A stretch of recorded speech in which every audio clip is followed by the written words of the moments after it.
my friends, the great experiment. We should analyze the optical properties of this movie. We've got 50,000 movies in the database. There must be something worth watching. This is a movie house. This place isn't about function. It's about fantasy. You could always read a book. Welcome to Greatest Trek. It's a new Star Trek podcast by the makers of The Greatest Generation, who are today in week 2 of the Greatest Trek Film Festival. It's a project we're doing before new Star Trek comes back. I'm Adam Pranica. I'm Ben Harrison. We talked about what films we would select for the festival, and one opinion I remember having was, let's not do blockbusters. Oh man, I don't even remember you saying that. And what happened was, we got a P1 message from an FOD that suggested Jurassic Park, and I was like, well, absent another idea, let's go to that movie. Yeah, I mean, I think partly we can be bought, and that's the message of this. And partly, I mean, we did have a list of ideas, but it feels like we should talk about Jurassic Park at some point, if not today, just because, I mean, Mr. DNA has been a running character on our shows for years. I know.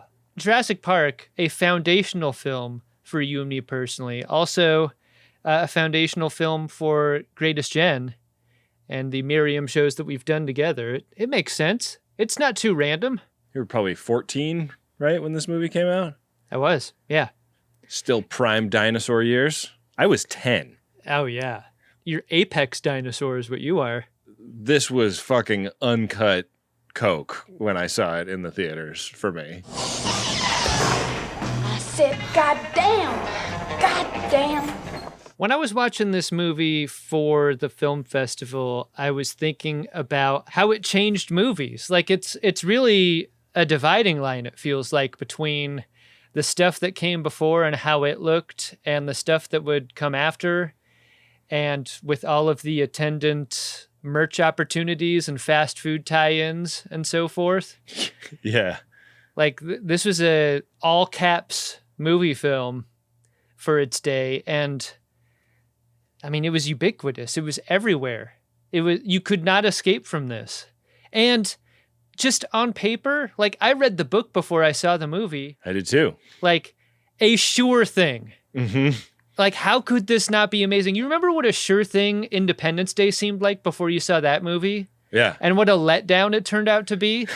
It's amazing this film wasn't another Independence Day. I mean, with what it was suggesting. Maybe this is hindsight being 2020, but Michael Crichton novel adapted to the silver screen by Steven Spielberg. Yeah. Changing everything about the technology of filmmaking and the marketing of films forever. Yeah, it was a sure thing.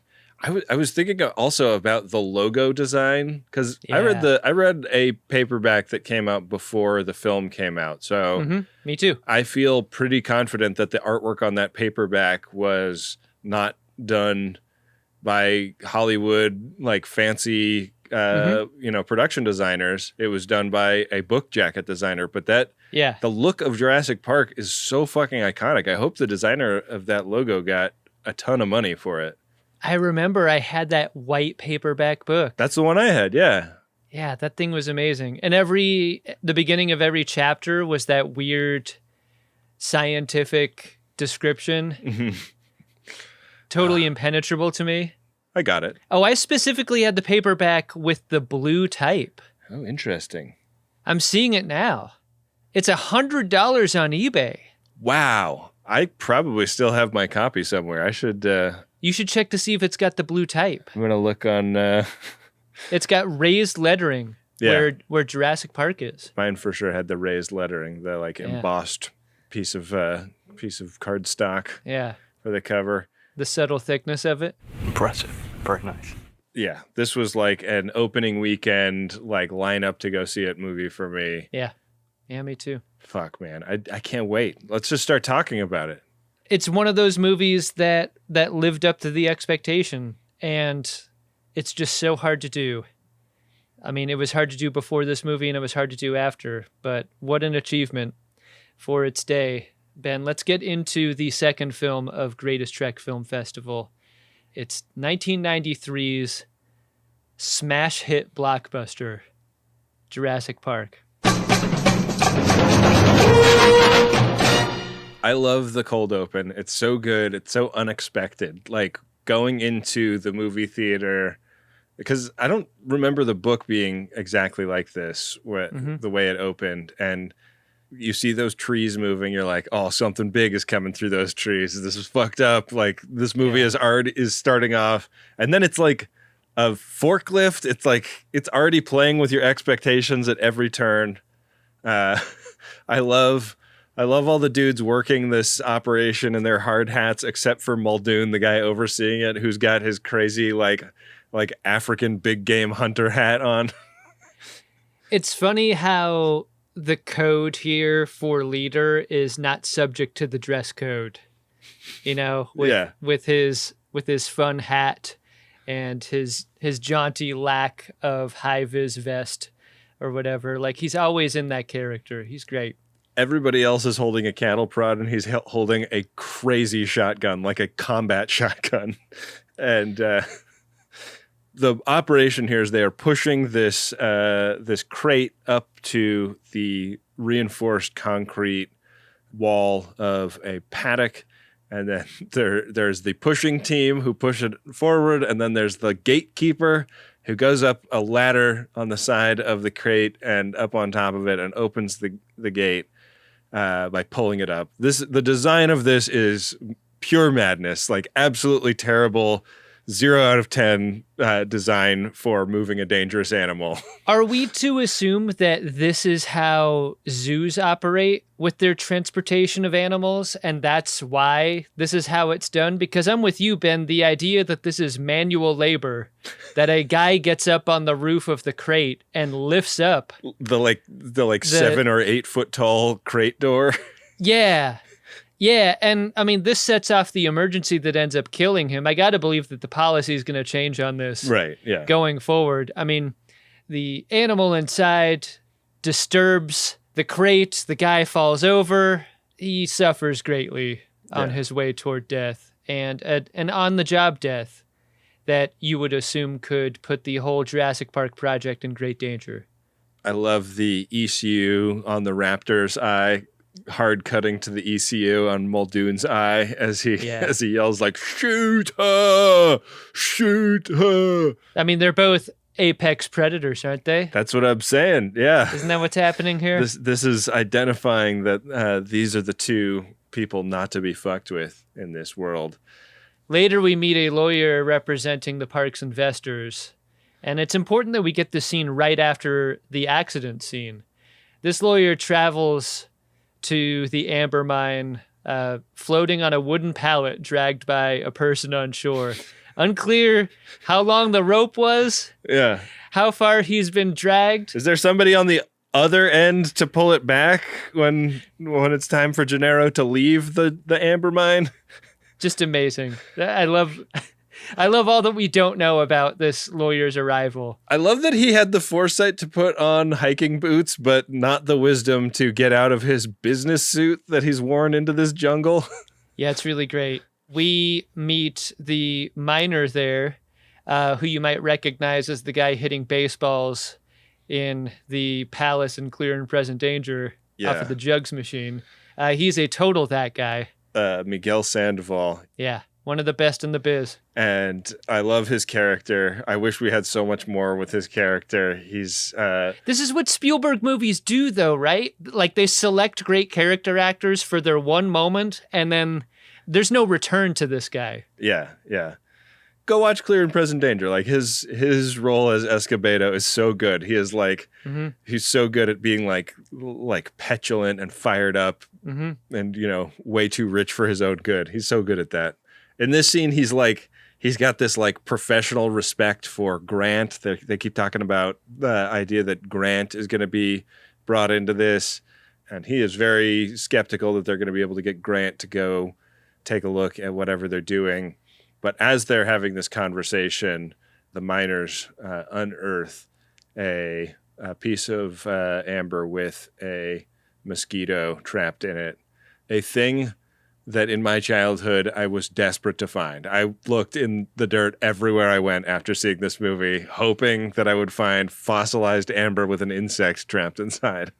Between the ages of 10 and, let's say, 30. 37. You were a very dirty boy. I really was. For that reason. Yeah. Ben, did you understand that the whole reason the lawyer is here is because his inspection is so thorough? He's just seeing every possible part of the Jurassic Park operation? Because on its face, it doesn't make a ton of sense that the lawyer is here. Yeah. At this part of the operation. A part that seems incredibly safe for all employees involved. Maybe he just went to this part of the operation to bone up on his Spanish, you know? Oh, I see that you're not using the usted form to refer to the fossilized amber, even though it is very old.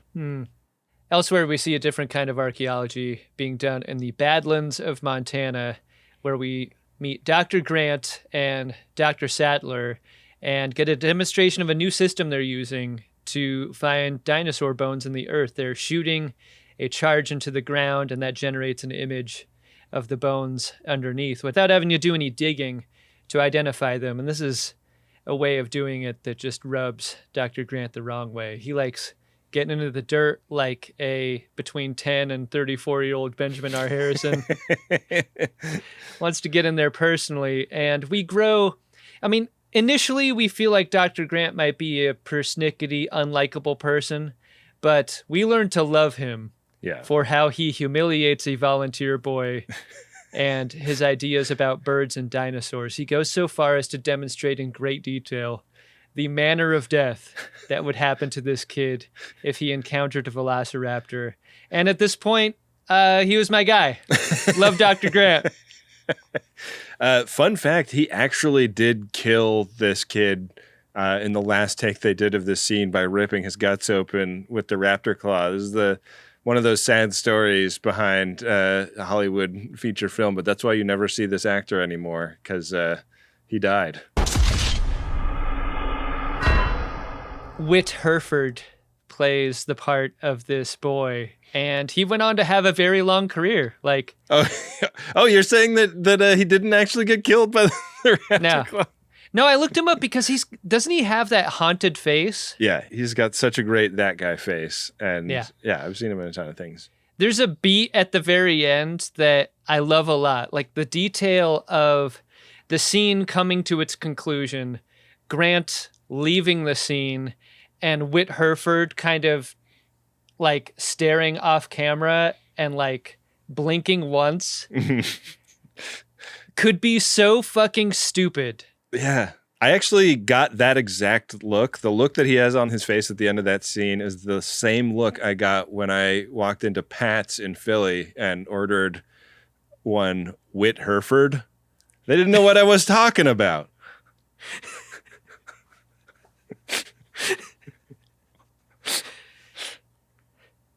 We'll be right back.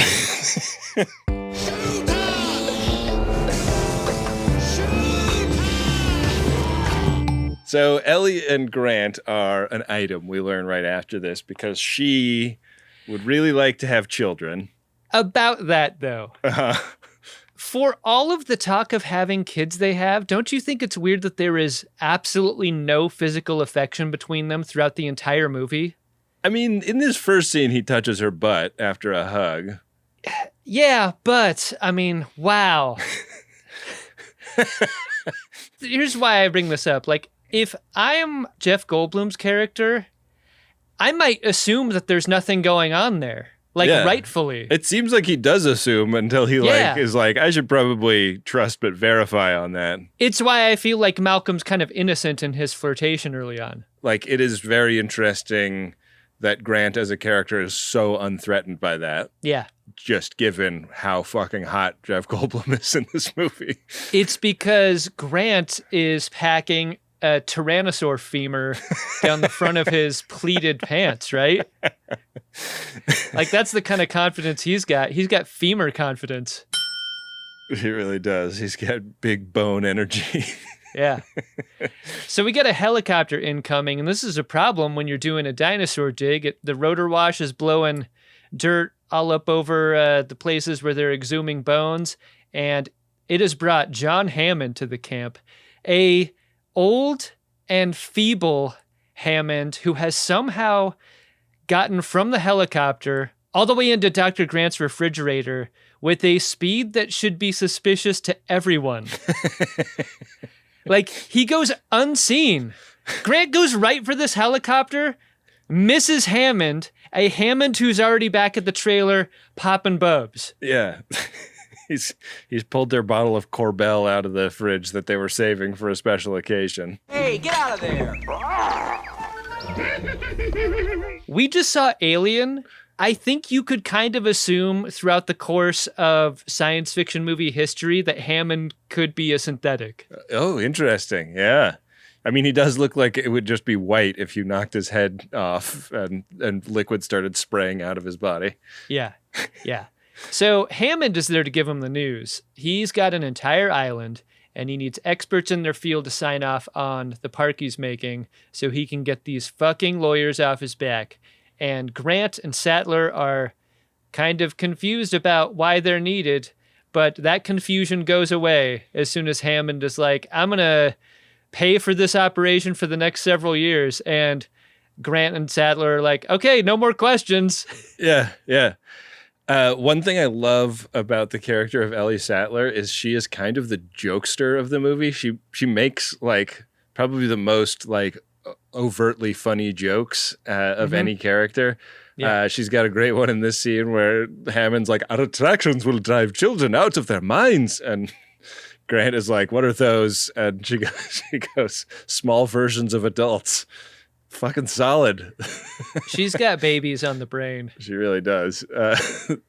So we cut down to San Jose, Costa Rica, which looks preposterously rural in these shots and is also on a huge body of water, which I was like, I'm pretty sure San Jose is well inland and just has like a narrow river that goes through it. I don't know where the fuck in San Jose this is set.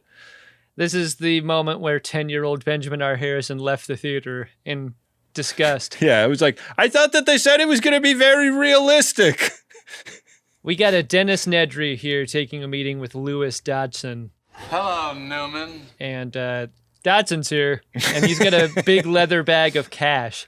I love how conspicuous he is in his attempts to be inconspicuous. Yeah. Like, he's made fun of by Nedry here for like looking like a spy, but it's the leather bag to me that sticks out more than anything. Yeah, and the like CIA guy in the tropics outfit that they put him in and stuff, the sunglasses and all that. The introduction of the best item in a movie filled with dinosaurs occurs in this scene. And that is the Barbazol shaving cream can that is given to Nedry for him to put the dinosaur embryos inside for transport to him later. And for that task, he will be given this bag of cash. And this can I saw for sale at the Universal Studios parks. Oh, cool. Like, you can get one for like $500. Oh, man. Which is both extremely expensive and extremely cheap for how cool it is. Yeah. In such a way that I could not buy it because I was at the park with my wife. Yeah. But if I ever go to Universal Studios by myself, I'm making a $500 mistake. I love that for you. And I'm putting that Barbasol can in my studio. Oh, man. That rules. Yeah. I mean, that is just one of so many details, like the little things in this movie that they just made perfect. But yeah, like I remember being a little bumped when I saw this movie in the theater because it is, they talk over and over again about it being a Gillette can in the book. And then I was like, what? That's not right. Like the same thing when they get in the Ford Explorers to go on their tour of the park. I was like, it was supposed to be Land Cruisers. What are they doing? This is not right. They changed so much. Those vehicles are so iconic. Ben, in a movie that's a couple of ticks over 2 hours, I was devastated that one of the scenes that hit the cutting room floor was someone at the restaurant eating the pie with the shaving cream on top. Oh! And booting it into the grass underneath their table on the patio. Ah! I don't really think of this kind of pie as being something that you can normally get at just like a little outdoor eatery in Costa Rica. Yeah, very popular. The pie. So we cut to the helicopter ride. I guess presumably Malcolm and Sattler and Grant have been flown to Costa Rica and are now taking this helicopter ride out over the water to Isla Nublar. But this is where we meet Ian Malcolm, the Jeff Goldblum character. We learn that he is a chaotician, and we also see that the lawyer Gennaro has kept the upper part of his business suit on, but now has changed into much more practical shorts for this phase of the motion picture. Do you think that folks who were in the consultant business in the mid-90s changed their job title to chaostician for this reason? A job that I'm pretty sure has not, and did not, and will not exist as a job title. I mean, I wanted that job title once I learned that it existed. Yeah. Like, it seems rad as fuck. We see the island for the first time while hearing the theme song for the first time as the helicopter lands next to the waterfall. And how can you not get chills? I think this movie is 30% worse without this movie score. It's so iconic. It's so fucking great. Yeah, it's incredible. This is accompanied by some stuff about Dr. Grant not being able to figure out the seatbelt on his seat in the helicopter. Kind of a dismaying depiction of his intellectual capacity and problem-solving ability as they descend to the island. Weren't you hoping for this to be a runner throughout the rest of the movie? Like they get onto the Jeep Wranglers waiting for them at the bottom, and he still can't. And then the Ford Explorer later, he gets tangled up in the front seat. Yeah. He's rescuing Timmy from the Ford Explorer in the tree, and again. Yeah. They're climbing up the temporary shut-off electrified fence, and he's like halfway up, just like perfectly woven into it. These were also moments in the book they decided not to film back when Mr. Bean was an option to play Dr. Grant. Hello. So the Jeeps make their way through the jungle. These Jeeps, so much is iconic in this movie, but these Jeeps, one of the great movie vehicles of all time. And you'll still see them running around big cities. Like, people will paint their Jeeps in this design. Yeah. I get a little annoyed at the guy who has a DeLorean with all the stuff on it. How could you? That's the best. If you're gonna build a time machine into a car, why not do it with some style? I think that one's annoying, but I'm never annoyed when I see the Jeeps like this. Wow. A couple episodes ago, you said you didn't like donuts, and I let that slide. Like we don't have time to get in for all of your stupid reasons for that. Ben does not like DeLorean outfitted in the Out of Time kit. I don't think it's cool. We don't have time for that either. I'm tired of these fucking guys. We need to do a bonus episode of just like weird shit that grinds your gears. God. So these Jeeps make their way through the jungle, through several electrified and non-electrified gates, and into an open field where they stop. And that's where, crucially, like Spielberg has done so many times, he does not show you the quote-unquote monster. He shows you the reaction to it first. Yeah. And here we get the reactions first to seeing the brachiosaur out in the field. My pussy is so wet by the time we see the brachiosaur. There's been so much buildup to the camera reversing the angle and showing this thing. Like the anticipation for this movie writ large, this shot pays off. It is so exciting. I still get goosebumps when I see it. It is still really good and really impressive looking. It looks super real. Like, it is such a treat that this moment is still as magical now as it was in 1993. Where the rubber meets the road on effects work is in the focal length and the light. Can you do a wide shot, and can you do it in the daylight and sell your effect? Yeah. And both things are happening here. There's nothing to hide. It's great. It really fucking works. this is, a magical moment, and even has like some, one of the most iconic lines in the movie, Dr. Grant, my dear Dr. Sattler, welcome to Jurassic Park. It's amazing when everything is firing all at once on this level.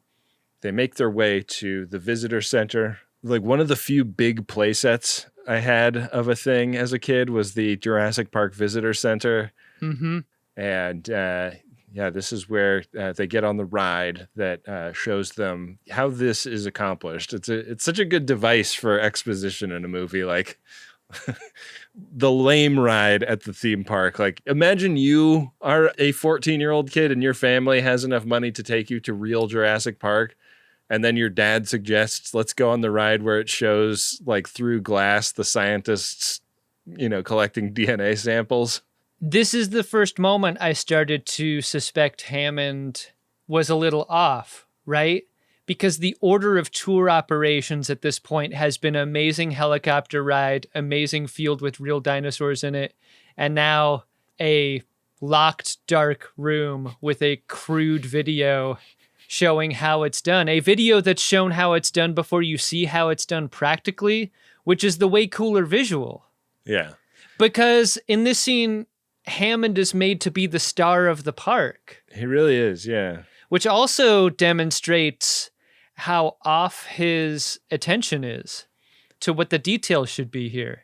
I was thinking back, and part of this might have just been that I was 10, but I feel like this movie told the general public about the power of DNA in a big way. Like, I feel like it wasn't as, like, it hadn't been processed as deeply by the culture that genetics was a staggeringly powerful technology in this way. So, like, this movie almost has to do, like, a consumer education moment to make it work. It's a shame that all genetic research ground to a halt after the events of this movie. A terrible movie for the optics of genetic research. Set us back decades, if not centuries. Spielberg did to genetics in this movie what he did to sharks in Jaws. Mr. DNA arrives to teach us all about how this stuff works. Oh, Mr. DNA, where did you come from? He teaches both the scientists and the viewer how this happened. DNA was taken from mosquitoes fossilized in amber, and those mosquitoes didn't have the entire strand of DNA. They had to fill in some of the blanks, and for that they used frog DNA, and then they put these embryos into ostrich eggs for incubation. And Grant and Sattler break out of the ride and enter this laboratory because anything has got to be a better visual than what they're seeing on the projection screen at this point. Stop it, please, I beg you! They were really giving me Jonathan Archer energy in this moment. Yeah. I don't want to be on the ride on rails. I want to go in there. Gennaro, the lawyer, representing the Ben Harrison rule follower community, is so pissed when they get off the ride. They should be ecstatic because who they run into in the lab is B.D. Wong, one of the great that guys of all time. Seriously. He is there working the incubator and the metal claw that goes in and turns the eggs. And great timing. One of these eggs is about to hatch. Yeah. I was struck after watching Alien that this little baby raptor covered in baby raptor afterbirth is the magic and wonder side of the coin, whose other side is baby xenomorph that just came out of a chest. Really is. I think we're starting to crystallize a theme for the film festival, Ben. Little puppets covered in goo.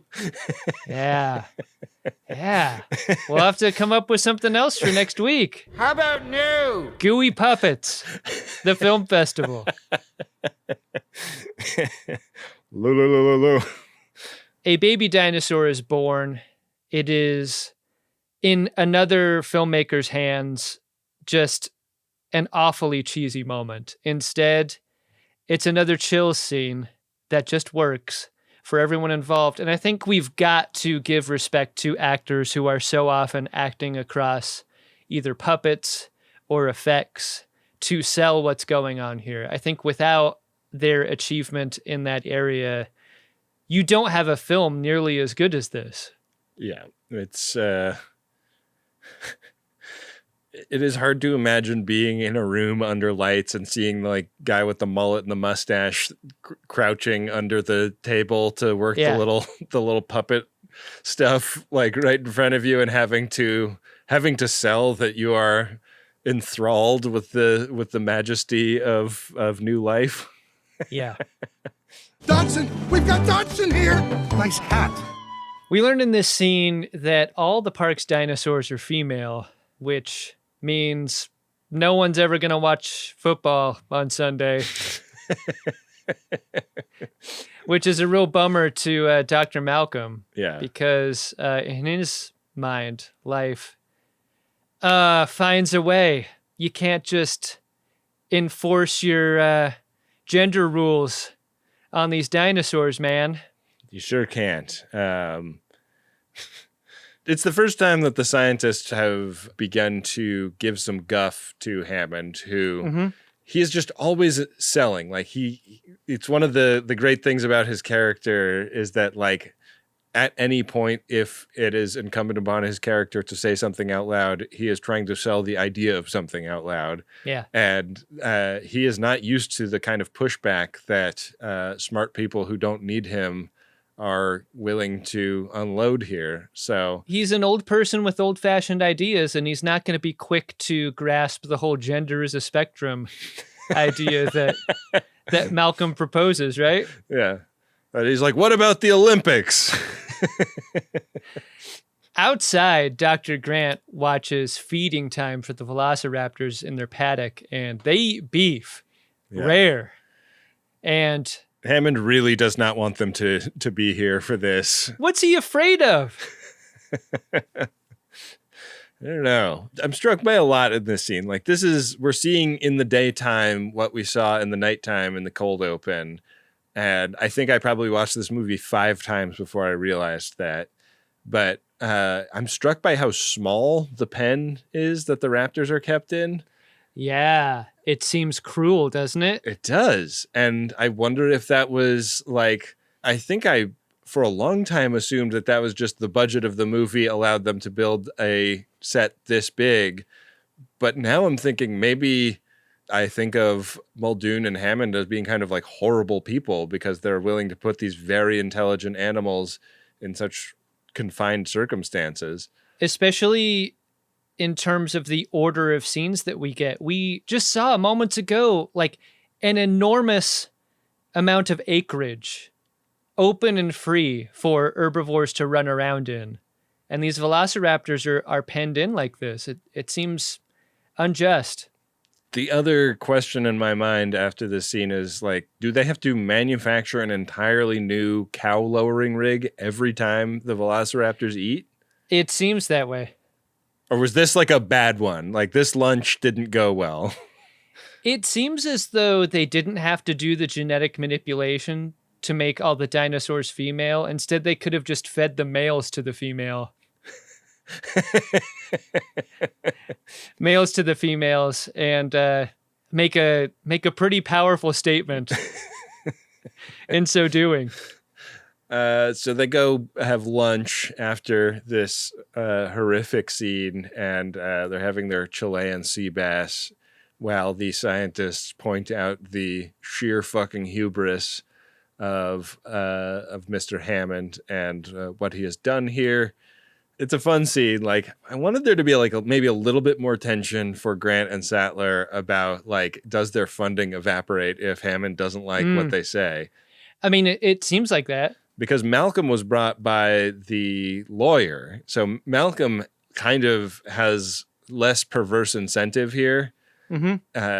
And I do think he's like the one that's slowing his roll the least when he tells Hammond what a lunatic he is. And like, this is where he parts ways with Gennaro, the lawyer, who is so excited about how much money they're going to make. He doesn't want to look at the potential problems that the scientists are seeing. I love that he gets called a blood-sucking lawyer, which made me think maybe in 65 million years, somebody's going to be getting his amber cast corpse out of the earth and making some kind of human park. Yeah, a future robot man is walking around with a cane with his DNA in the tip. My Dr. Grantazord, my dear Dr. Sattler droid, welcome to Human Park. Another scene back to back where we get an opinion from Hammond where he's like, yeah, I just, like my dream was to put humans and dinosaurs back together the way they were in ancient history. like, isn't it great? And all the scientists at the table are like, what?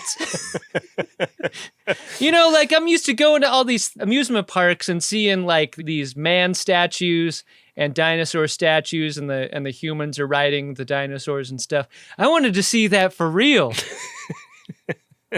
I wanted to do it better. Yeah. So here come the kids, Ben. Lex and Tim are Hammond's grandchildren, and they are there for a tour, and they love Grandpa because he spoils them like a grandpa would and like a rich person would. Yeah, like imagine having a grandpa who has a Jurassic Park. Incredible. What could be better? I thought the coverage in this scene was really interesting because the camera really seems to care about the silent moments between Sattler and Grant. Like, Sattler throws a look back at Grant like, aren't kids great, to him. And it kind of like lands like a ton of bricks with him. Like he's not really feeling it in this moment. But do you feel like this movie works without that tension? Like there had to be a tension between Sattler and Grant, and absent that at all, whether or not it's about kids, like I think you need that. You need something, and it just happens to be the whole kids thing. yeah, it's such a subtle thing that sort of feels like it's in the background of every interaction that they have, but it really adds so much depth and richness to the relationship. And I really love that it's not motivated by any sort of biological clock. Like Sattler's not like, dump in me or get off the pot. Cause these eggs are about to turn 65 million years old. You know what I'm saying? So let's get fucking. Like there's none of that. Like it's not an ugly kind of family planning conversation. It's charming. Yeah. I mean, it's a little weird given that she's like 20 years younger than him, but I mean, maybe that's why he doesn't want a kid. He's like, I'm 45. Like it would be, that's a lot to keep up with at that age. Whatever, Ben. That's such an unfun observation. Get out of here with that. Sorry. So the second part of the tour begins in automated Ford Explorers. Yeah. That sort of like run on a Cartopia system from Disneyland. And Dr. Grant's very reasonable preference to not be stuck in a vehicle with kids is played for laughs in kind of a cruel way. I mean, I thought it was more that he didn't want to be stuck in a vehicle with a Crip, given his obvious affiliation to the Bloods. Did you know that he and Tim had I noticed opposite color bandanas? Yeah, they sure did. It was really nice to see them on stage with Kendrick Lamar at that Juneteenth concert, though, Do you have a third thing? No, I wasn't trying to go for a rule of threes. Ben, the first exhibit they drive past is the Foreshadowsaurus, which is described and not seen in this moment. Yeah. And inside the lab, we see a bunch of the challenges that are being dealt with during this shakedown run of the tour. Hammond and Nedry are arguing in there about the many bugs that are still presenting themselves during the tour and the level of compensation that Nedry feels entitled to. And also there's the specter of this storm that's approaching to watch out for. Yeah, the storm is incoming.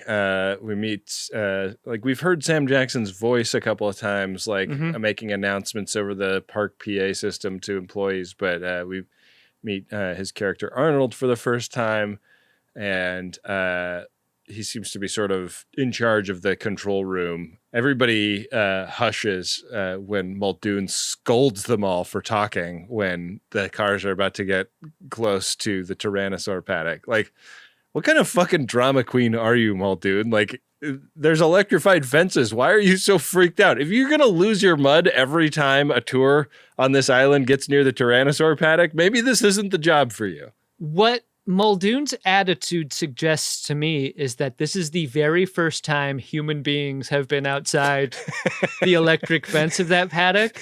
It really feels like that. I think this is the very first time the tour has been running this way. And not only that, it's a couple of vehicles full of grandchildren, scientists, and lawyers. The very worst types of people to be running through there. Oh. They should be sending like expendable people like Star Trek podcasters through there. Why is the timing such that it's feeding time for all of these dinosaurs that drive past? This time, the T-Rex is fed birria, also very rare. And they don't see the dinosaur here either. And instead, what we get is some intrigue happening inside the vehicle. A bit of flirtation between Dr. Malcolm and Dr. Sattler is making things pretty humid in the vehicle. I want to turn on the defroster in there. Dr. Grant, both bored by the lack of dinosaurs and offended by the flirtation happening, jumps out of the vehicle while it's moving, and Dr. Sattler leaves with him along with everyone else. The animatronic Triceratops that they find when they jump out is so fucking impressive. It's like, it's both like a super believable puppet of a dinosaur that feels heavy and realistic. Like, it has so many points of articulation, even though it's lying down, like its legs are moving and stuff. But also, like, it really does seem sick. Like, they did such a good job of designing it so that it seemed like a sick animal. I mean, a pustule on the tongue that gets popped is just a shocking image in a Steven Spielberg film that is ostensibly made for kids. Another shocking moment is the great big pile of shit. Like, incredible that we're getting that. Yeah, so the storm is starting to move in during this scene. Like, they're in some tall grass, and the wind starts to pick up. Like, even that stuff I feel like is so tricky from a production standpoint. Like, having that many moving parts with like getting the rain towers and getting a cloudy day to shoot on and all that stuff, and having like a probably super delicate and tricky to work animatronic at the centerpiece of all that is like, just, it's S-tier filmmaking that they pulled this off. So with the storm clouds gathering, they got to get back to the visitor center, and Dr. Sattler stays behind with the Triceratops to work on that problem. Dennis Nedry, meanwhile, is inside the control room negotiating with someone at the dock about when they're leaving. And this person at the dock has made it clear that they're kind of pushing up the schedule so they can get out ahead of the storm. And Nedry is trying to negotiate as much time as he can get because he's got to go down there with the samples. The reason he makes up to leave to go and do this task is incredible, because in the scene previous, we get a Dennis Nedry who is flip and shitty and articulate in those ways. Yeah. But the babbling idiot that we get in this scene when he's trying to come up with a reason to leave the control room is the most suspicious thing a person could ever do in this moment. I was going to debug, so I did. You told me that, so I debugged the phones. After he was so shitty to Dodson for being a little bit nervous in a previous scene, like, wow, man, methinks you doth protest too much. He clicks a bunch of buttons, and when he mouses over the go button, I love the scene where he's like setting his watch and clicking the button at the same time, because he's got a very specific amount of time to get in and get out of the embryo freezer where he goes next, and loads his Barbasol can up with little test tubes with dinosaur embryos inside them. In the tour vehicles, the power goes out, just like the power has gone out for the security apparatus meant to keep folks like Nedry out of places like the embryo storage facility. The fencing power has gone out around the park, but crucially, the Raptor protective fence remains operational, and at least there's that, right? Yeah. In the control room, they're starting to like sweat a little bit and go like look at Nedry's computer, because they're noticing like door locks and lights going out and stuff. And Nedry was supposed to be like debugging part of the code and warned them that some systems were going to go offline. So they're not initially crazy suspicious of this, but like they have to go over to his desk and Arnold starts typing stuff into the computer to see if he can figure out what's going on. And this is when he discovers that they've been fucked. Can I ask you a question here that I think might tell you that I'm an enormous idiot? I've seen this movie dozens of times, and I always assumed, every single time, that Nedry was transporting the embryos to the operative on the ship and then coming back to work. Did you think he was coming back to work, or do you think he was leaving on the ship?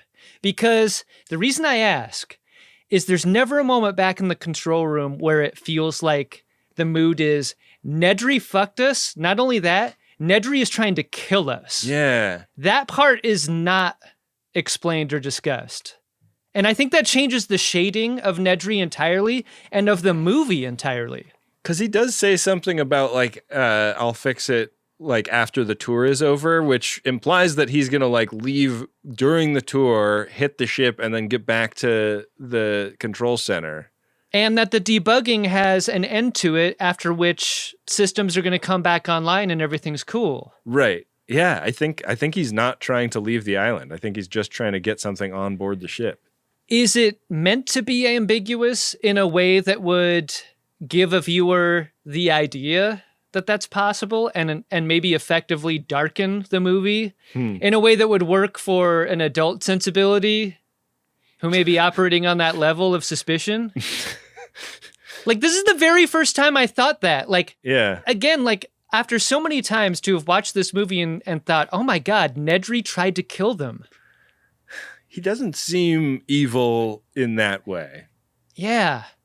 But he does hate Hammond. It's true. 750. On delivery, 50,000 more for each viable embryo. That's 1.5 million if you get all 15 species off the island. You didn't say the magic word. Power is down all over the park, and the trucks on the tour have stopped right outside the Tyrannosaur paddock, where the storm is really kicked up now. Mm-hmm. There's, lightning and wind and rain, and through the lightning, we notice that the goat that came out of the goat Pez dispenser in the previous scene is no more. It's missing, but they still cannot see the Tyrannosaurus Rex initially. The lighting choices are so great in a moment like this. Stuff illuminated by lightning and then quickly put back in the dark again. Lex's use of the spotlight once the T-Rex starts attacking. It's really great stuff.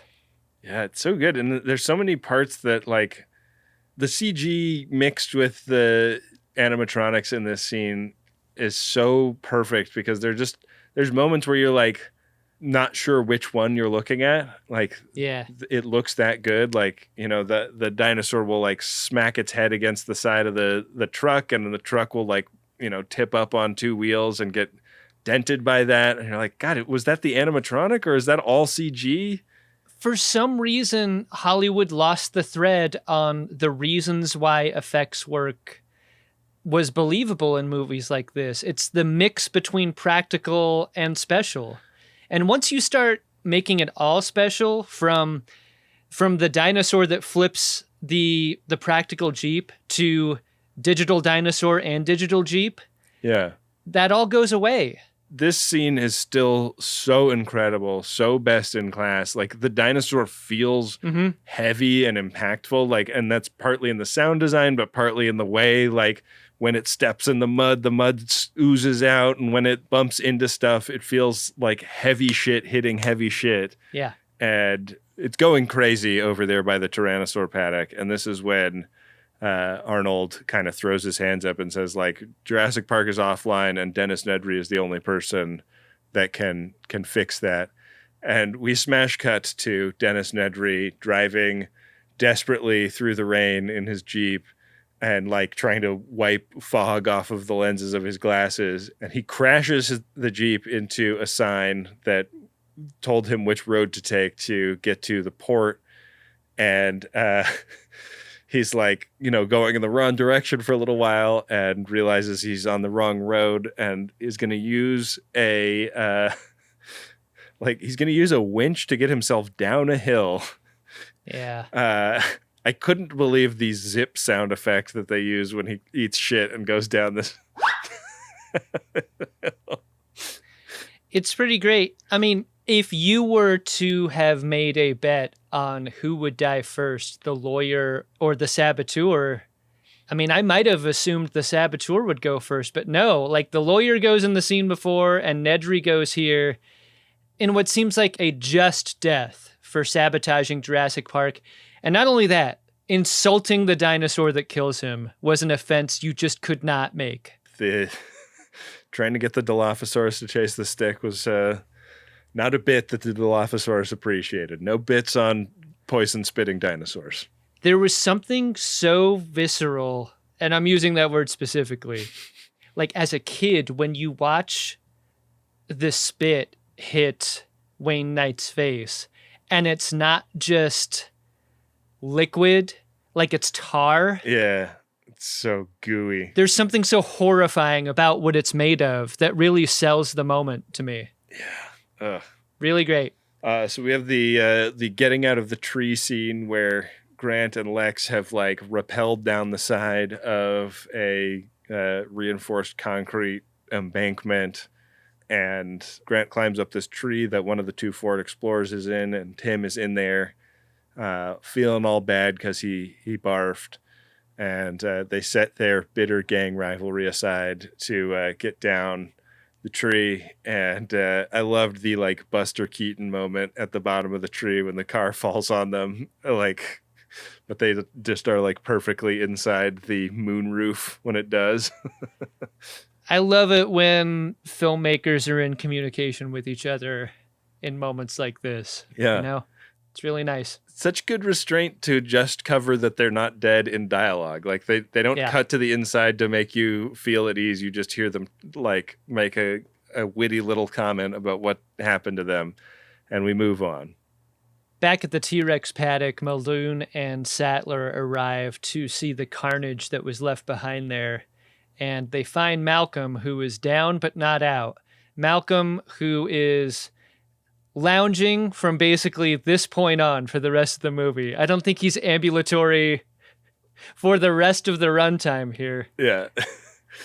He's doing bits on his mauling. Remind me to thank John for a lovely weekend. They need to get him out of there, he believes, and like we can deal with the tourniquet and stuff later. Yeah. They're getting ready to just head back to the visitor center with only him when Ellie looks down the embankment and sees the other explorer in the tree, or at the bottom of the tree. So they go down there to look for Grant and the kids and just see their footsteps walking off away from the tree. I love the sequence of human footsteps to what Malcolm sees up top, which are the dinosaur footprints. Yeah. So great in sequence. And this lights off another exciting chase scene where they've got to escape in the Jeep with Malcolm riding in the back. Yeah. You've I'm sure heard the thing about how they put like a guitar string, they like drilled all the way through the car, through the cup holder, and attached a guitar string to the cup with the water in the cup holder for that impact tremor. What I've never heard them describe is how they got the impact tremor in the mud footprint that the T-Rex left. It looks great. It looks so good. Yeah. Yeah. This T-Rex is lazy. It gives up the chase fairly early as the Jeep drives away. Dern deserves Scream Queen credit for her performance in this sequence. She's great.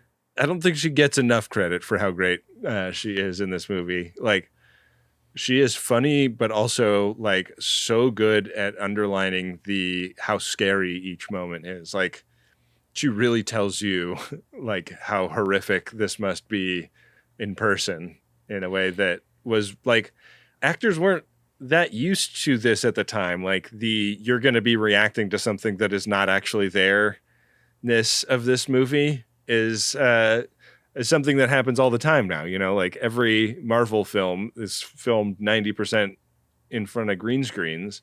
And so it's just kind of like a part of the business now. But like she does such a great job with that, with relatively little history of that prior to this movie in Hollywood. Sattler is competent and brave in every scene. So it's really interesting. Like, Scream Queen is a term like freighted with so much baggage, mostly bad baggage over the decades for horror film victims.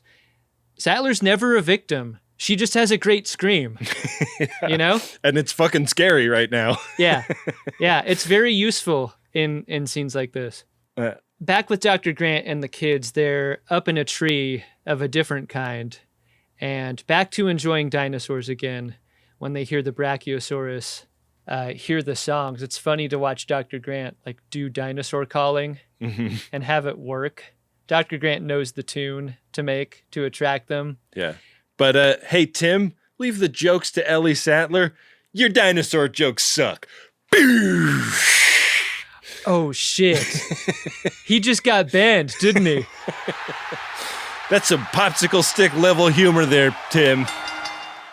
This is a moment where we're made to believe that the dam breaks and Dr. Grant tolerates kids again, maybe even likes them, up until the moment Tim tells those fucking stupid-ass jokes.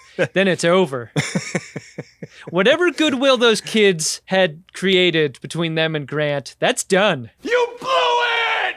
Sattler finds Hammond in the dining hall of the Jurassic Park Visitor Center.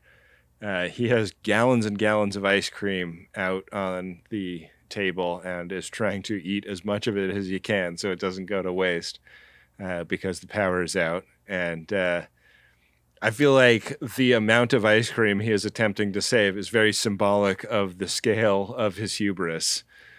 Oh, interesting.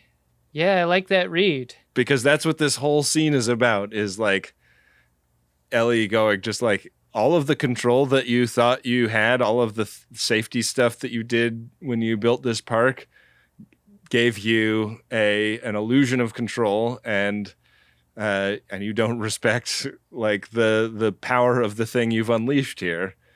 And it's a great scene. I really like how it takes Sattler to grab him by the lapels and shake him out of this state, because he's sad about the park and the plans that are ruined. And it takes Dr. Sattler to be like, hey, do you remember your grandchildren that you supposedly love? They're out there and you haven't said anything about them. He's such a believable, like, lunatic billionaire. Like, I feel like the Elons and the Bezoses of the world, like, must be like this, you know? Yeah. He has taken his eye off the grandchild ball. Yeah.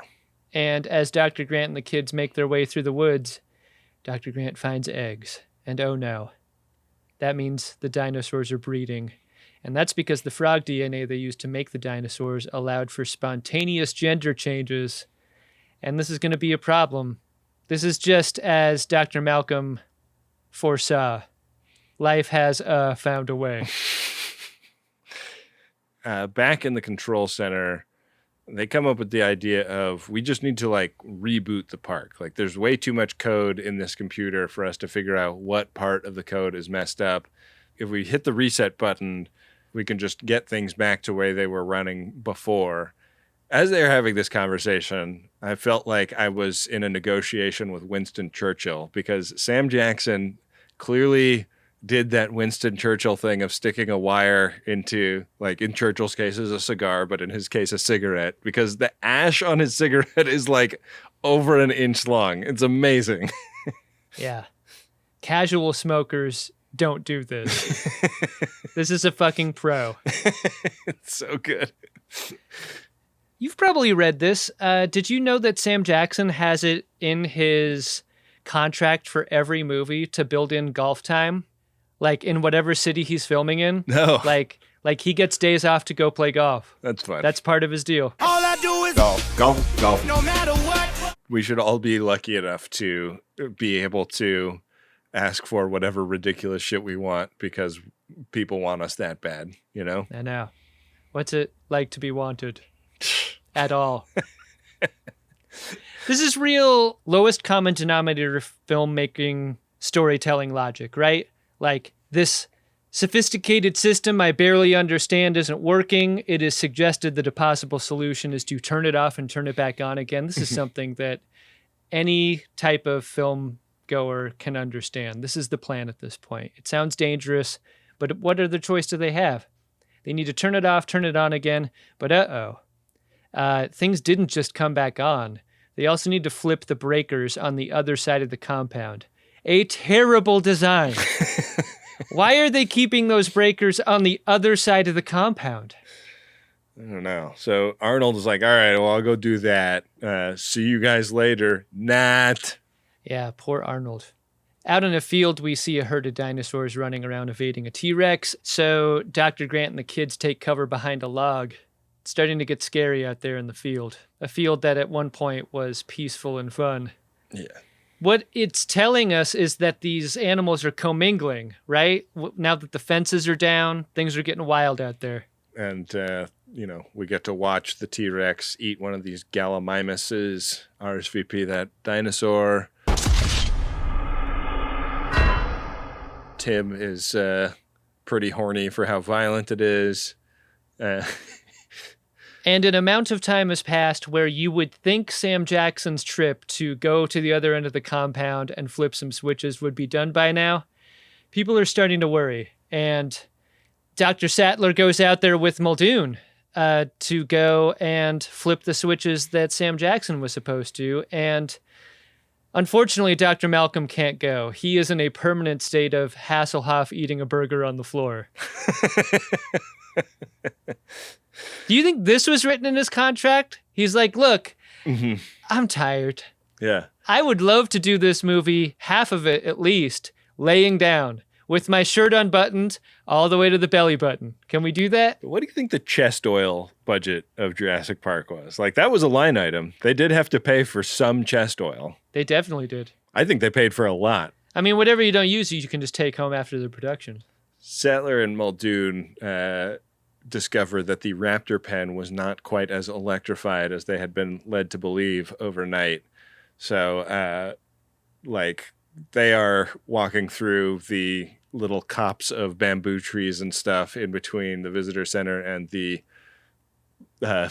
turn everything back on center. And Muldoon reveals that the raptors are onto them and they're being hunted. So Sattler's got to go on without him to go to the power shed while he unfolds his gun and prepares to hunt raptors.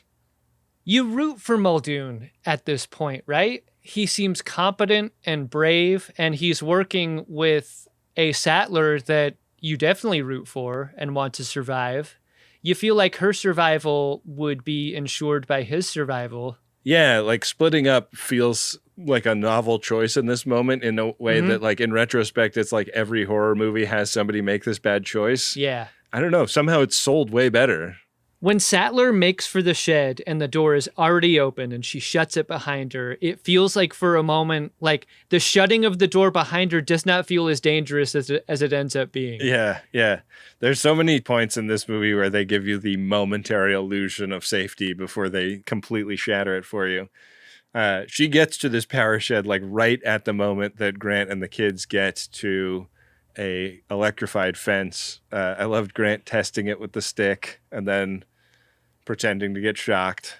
It's really fun.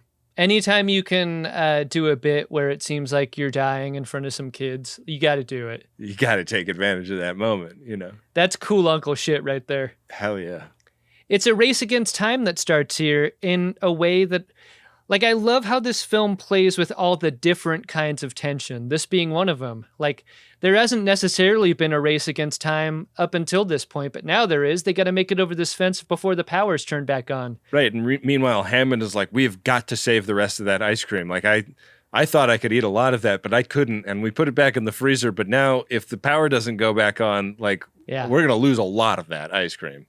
Ben, why are... in the control panel room where Sattler is, she's flipping switches, Hammond is directing her. Yeah, he just knows how to do this. into how to turn the power back on. Red means power on. Green means power off. What the fuck is up with the color coding of that system? Green should mean go. Green should mean power. Explain that to me. I feel like this is a bad design. Yeah, I mean, I think they got so caught up with whether or not they could make red mean power on, they didn't stop to ask whether they should make red mean power on. This extrusion of the tension is so delicious because switch after switch, button after button gets pushed all the way down to the button for the fence that Tim is on. Which is the last breaker on the panel. Like, that's nice. Like, you do have some hope. It's just like, oh, there's like 15 other things that get turned on before perimeter fence. 10,000 volts is the current running through this fence. Timmy's guts should be funnel cake at this point. Somehow Dr. Grant gives him CPR and he lives. Maybe, do you think that sign is a lie? Do you think that the wattage is way lower and they're just, they put 10,000 on because like the fucking tourists will just keep their distance? I think it was a bit on Grant. Tim saw a way to reverse the bit polarity on Dr. Grant, gets him back for that bit that he did earlier. Wow, pretty solid. Hold on to your butts. So, yeah, Timmy gets shocked. Ellie nearly gets eaten by a velociraptor that has, like, insinuated itself in all the conduit in the electrical room somehow. Like, it's sort of the same thing as the alien at the end of Alien. Like, why is it there doing that? In another example of a filmmaker recognizing another film. Like, I thought that's what this was completely. Yeah. We get the moment where she traps that raptor in the cage and thinks that this is when Sam Jackson has shown up to comfort her. But no, it's just the stump of his arm. He's like a 1/16 Bob in this movie. Here's a film paper I've worked on in my mind that I haven't gotten very far on. Mm-hmm. What's up with the non-zero and non-one number of actors, famous black actors specifically, who have had their arms amputated in action sci-fi movies? Because it happened to Carl Weathers in Predator. It did. It happened to Sam Jackson. Yeah. In this movie. Is it the same arm? I didn't get a look at Sam Jackson's at which one here. Oh, yeah. Maybe they were just like down at the prop shop picking stuff up to make Jurassic Park. And they're like, look at this. This is the Carl Weathers arm. We should get this. The idea of Sam Jackson going, you got to use the Carl Weathers arm. It makes me look jacked. No one notices watching the movie, but holy shit, it's so like vascular and plump. I never mean to do this, Adam, but somehow whenever I rewatch Jurassic Park, I also happen to rewatch Silence of the Lambs or vice versa. Like, for some reason, over the last 30 years. That's a weird bang bang. I don't understand that. It's a hell of a combination. And I don't know why I recently rewatched Silence of the Lambs. Just weirdly one of your favorite movies. I don't know why I like that one so much, but they're both movies with very iconic utterances of the phrase "clever girl," and I wonder if you have a take on this. Which do you like more? Hannibal Lecter calling Clarice Starling a clever girl, or Robert Muldoon calling a velociraptor a clever girl? Clever girl. I like the Muldoon take. I think I like what it represents more. Like worthy opponent. I mean, but I think it's kind of meant in the same way when Lecter says it too. I don't think there was ever a moment when Lecter didn't respect Clarice. Yeah. For a while, it remained a mystery just how Muldoon felt about the raptors and the dinosaurs in general. Like, does he respect them? Does he just fear them? What is his deal? I like characters dying in this way, though. Like, respecting the thing that got them. Yeah. I thought it was neat and a really cool way to go out. And a heroic way to go out. Like, his death ensures that Sattler lives. If only he'd been in that earlier scene with Grant where he learned how raptors hunt by flanking you, like working in packs to do a flanking maneuver, then he would have been prepared. Did you stick around for the post-credit scene where Grant goes out, like they go back to Jurassic Park to clean up the mess? For some reason, Dr. Grant goes too, and they find Muldoon's totally shredded body with his intestines spilled out from his belly, and he's like, "Give me the number of that kid." Yeah. He's on the helicopter with the kid and he's like, "Does that look scary to you? Does that look pretty scary?" The next chopper out, they get that kid. Just to spike the football again at that fucking kid. Fucking idiot. That is scary. That's scary as fuck. Yeah. So they make it back to the visitor center. Ellie catches up with Alan and they have a big hug, and the kids get taken into the dining hall where a lot of other desserts are also laid out, and they get to pigging out when the raptors come. At what point did you age out of this being really cool and into it being disturbing and disgusting? There's nothing good or exciting about a dessert buffet to me at my age. And I don't know when that changed, but kids love dessert buffet. I do not. I think I'd still be psyched. Damn. So somewhere between 40 and 45, I guess. The green jello starts a shaking, and that's how you know these two kids are fucked. That feeling of safety is so fleeting again. Don't you love that up until now, all of the scenes of dinosaur threat has been, for the most part, on their ground, on their turf, in their territory? There's a moment where the movie changes in its energy where you see velociraptors going from someplace green and jungly to someplace sterile, like this kitchen area. Yeah. That makes them seem so much more threatening and out of place. Like, we are cross-cutting from Ellie saying the thing about not unless the dinosaurs learn to open doors, when the dinosaurs start opening the door into the commercial kitchen that Lex and Timmy are hiding in. And this is like, man, such a scary scene, such a great scene. Like, when I was 10, like, the most impactful scene of the movie to me is the two kids alone trying to get away from the velociraptors. So fucking tense and great. This scene has so much more meaning to me as an adult because my beloved dog Ripley can open doors with handles. And it has made me want to change out every door handle in my house for the round knob kind. A kind that I'm only almost positive she wouldn't be able to open. It's terrifying to me in a very personal way. Yeah. Oh, man. So freaky. Anyways, they get one of the velociraptors stuck in the freezer. It seems like there were three to start with, right? One of them was in the cage in the power booth. One of them is stuck in the freezer. There's one still running around this kitchen, but the kids make it to the control room. And then, like, suddenly, like, later in the movie, there's two raptors again, and I couldn't figure out where the second one came from. Yeah. Unclear, but I think that's intentional. Yeah. How many are there? No one knows. I really wonder if Spielberg in this setting thought about Gremlins, a film that he famously produced. Yeah. That scene in the kitchen where the mom murders all those gremlins, the possibilities for a kitchen scene in Velociraptors are obvious and untaken. They don't throw a velociraptor into an orange juicer and have it get pulped. Right. It's just the walk-in freezer, and the velociraptor starts saying things that it would soon regret to a person the velociraptor really loved. Yeah, sure.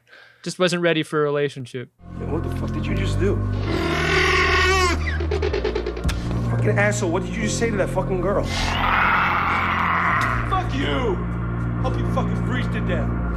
So in the control room, Lex uses her hacking skills to get the now rebooted Jurassic Park automation systems back online and everything else, I guess. She gets the phones back. She gets the doors locked. I guess Hammond and Malcolm are now in the emergency bunker at this point. So they call up the emergency bunker to let them know that the kids are safe and they're in the control room. And you just hear it from the other end of the line when we're with Hammond that the Raptors have come through the windows into the control room and are chasing everyone around the complex again. If you really think about it, I think one of the reasons that Hammond remains so optimistic about Jurassic Park's chances going forward and his opportunity to try again is that he's not proximate to any of these moments. He doesn't see the destruction and the death personally. Yeah. Much like him hearing it over the phone, that's as close as he gets. Do you remember if he survives the events of the book or not? I feel like he died in the book. I kind of want to reread the book. Yeah, the book slaps.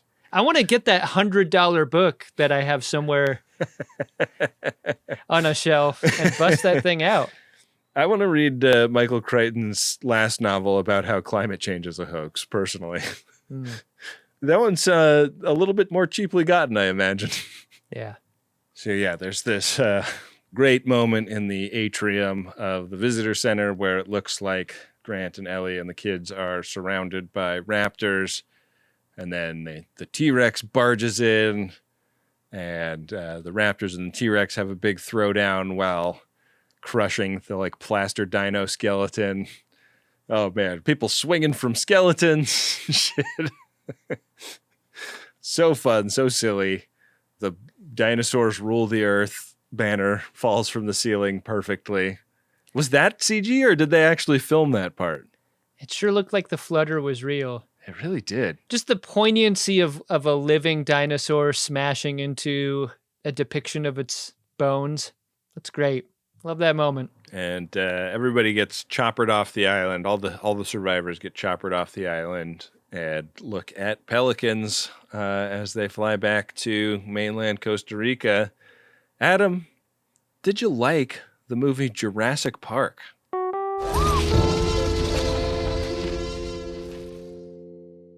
I really did. It's been a while since I've seen it. It seems like one of those movies that's on a cable channel all the time, almost as if it's on 24 hours a day. Like there's probably a Jurassic Park channel on the Samsung or Freevee network or whatever. It's one of those films that as a kid before it came out, I'd feel like I would do anything to see that movie right now. The idea of waiting for this. Totally. Torture. And now it's funny, you could see any movie you want anytime, pretty much. Yeah. I love this film. It's more than a great film, it's an important film. And here's a question for you, Ben. Sometimes it felt like the effects were great, and other times it felt like, And my question for you is, did the effects get better throughout the film, or did our relationship to the effects adjust as we got used to them? Because I kind of feel like it was the latter. The initial effects shots are oh, wonderful, amazing, I've never seen that before. It turns off your critical brain. Yeah.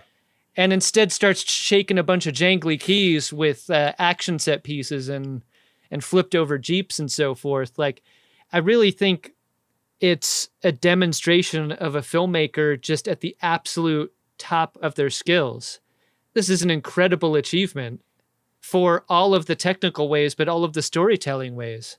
It's almost a perfect movie. I really think it's incredible, from the performances to the story to the economy with which it's told. One of my favorite movies ever is Aliens, for that economy, for the introduction and information of characters that we need to love in order to suffer when we watch them die.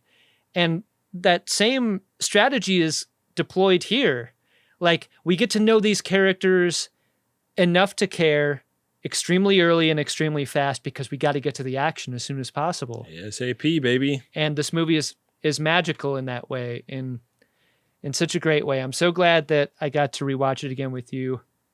I mean, having recently watched Twister and Twisters, it also was a big moment for me because when Dr. Sattler, separates from the Australian guy with the velociraptor gun, something happens to her costuming. Do you notice this? Like the overshirt is gone, the hair gets greased back. She goes full Helen Hunt from Twister. She walked so Helen Hunt could run into a tank top. And I think that should be noted and celebrated here. That's just what I wanted to say at the end of my comments. What did you think, Ben? Did you like it?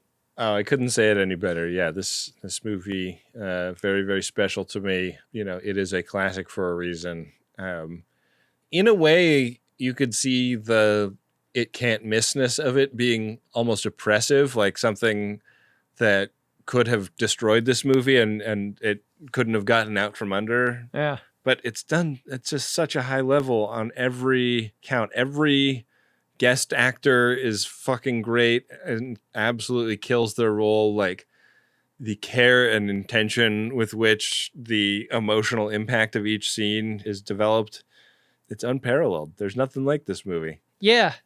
I have not watched its sequels hardly at all. I barely remember them. I'm curious about whether or not they hold up in any kind of way, but I guess I'm not curious enough to actually do that deep dive because the original is so great. I don't have much use for the Chris Pratt ones that they've done more recently. I think I've seen all of them and I couldn't tell you thing one about what happens in any of them. It's just the ride at Universal is really fun as a water ride. Oh yeah? But yeah, it just slips off my brain. I guess as a movie studio, you need to Chris Pratt up the ride. But the source material, the original source material, is timeless. Yeah. In a way that Chris Pratt isn't. Yeah. You're eventually going to have to reskin that ride. You're going to have to un-Pratt it. Yeah. And turn it into something timeless again in a way that just seems unnecessary if you just kept the original stuff. The original stuff is beloved by all. The Chris Pratt, I don't feel like anybody's that enthusiastic about. Obviously, it makes millions of dollars at the box office, or they wouldn't keep making those. But it's just not the same thing. The feelings in those movies don't exist.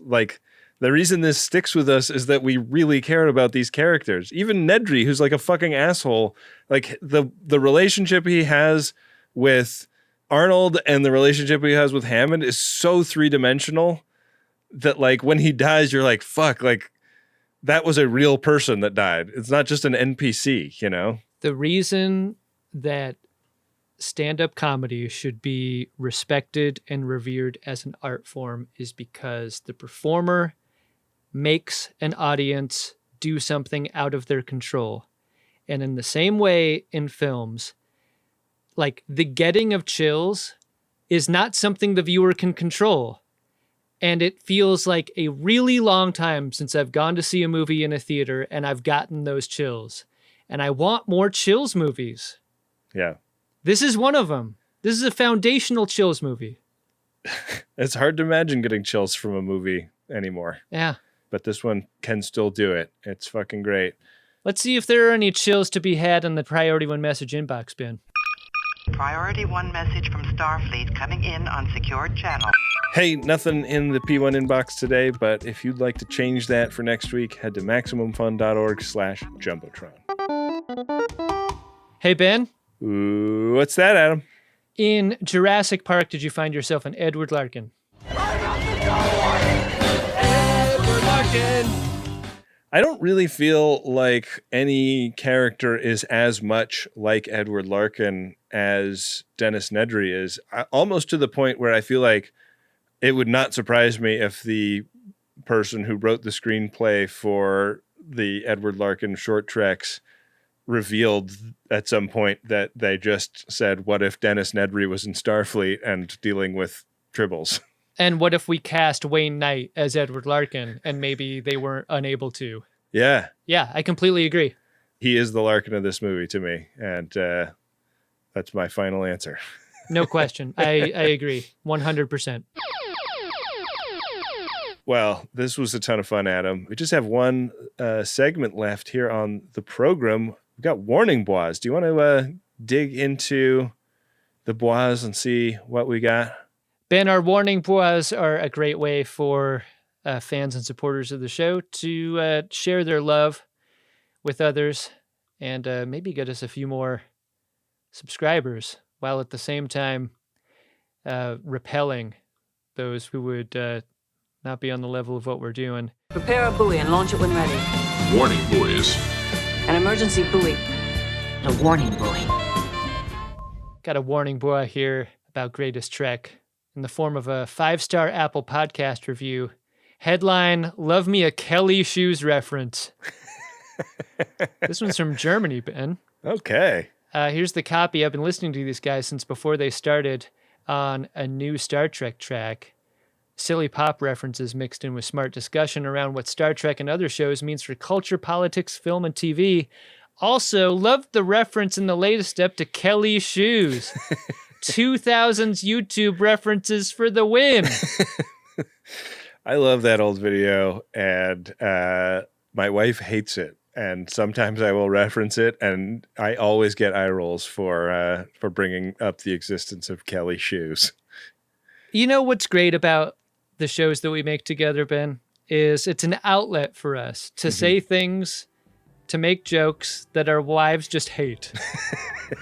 It really is. This is a project that keeps our marriages intact. In so many ways. I don't think either of us called that shot. I think Wynde put that drop into that episode. Yeah, so credit to Wynde also. Wynde Priddy deserves the credit, and but I very much appreciated it on the same level when I heard it. So Wynde deserves the credit. Wynde also reads the credits, and here she is to tell us what the next movie is on Greatest Trek Film Fest. Bye-bye. Greatest Trek is an Uxbridge Shimoda podcast on the Maximum Fun Network. It's hosted by Ben Harrison and Adam Pranica. It's produced by Wynde Priddy, and as you may have figured out, this isn't her, because today's episode was edited by me, Rob Adler. Next week on Greatest Trek Film Fest, we'll be watching the movie Supernova from the year 2000. Thank you to all the Maximum Fun members whose support helps make this show possible. Head to MaximumFun.org/join today to become a member. To support the show, you can also recommend, rate, review, and subscribe. And don't forget to check out and subscribe to our Greatest Trek YouTube channel. Special thanks to Nick Ditmore, who created the show art, Adam Ragusia, who composed the theme music, and as always, a big thanks to the car daddy himself, Bill Tilley. If you haven't already, don't forget to subscribe to the Greatest newsletter at gach.biz/mail. where you'll hear special announcements, read all the Uxbridge news that's fit to print, and get access to podshop.biz discounts, and more. Make sure you follow us on our social media pages at Greatest Trek and use the hashtag Greatest Trek when you post about the show. Thanks for listening. We'll see you next week on Greatest Trek.